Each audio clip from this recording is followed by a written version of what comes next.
అనుక్షణం నీలో జరగాలి ఓ మేధో మదనం గడిచిపోయిన గతమంతా ఓ అనుభవమే లేరా కదిలే కాలంలో పునాది మెట్లుగా చేర్చరా జీవితం అంటేనే ఎగిసిపడే అలలే కదరా జీవితం అంటేనే ఎగిసిపడే అలలే కదరా ప్రతిరోజు జరిగే మలుపును పాఠంగా నిర్వరా అవకాశాలు అందకపోయినా పకుని పయనం అనుక్షణం నీలో జరగాలి ఓ మేధో మదనం గడిచిపోయిన గతమంతా ఓ అనుభవమే లేరా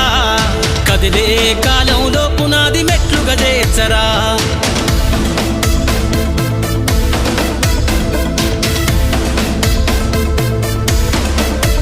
దండుగ గదిలిన సీమన నడకను చూసి నేర్వాలి ఐకమత్యం ఎదురెక్కిన సేపల ధైర్యం ధరిసి పెంచాలి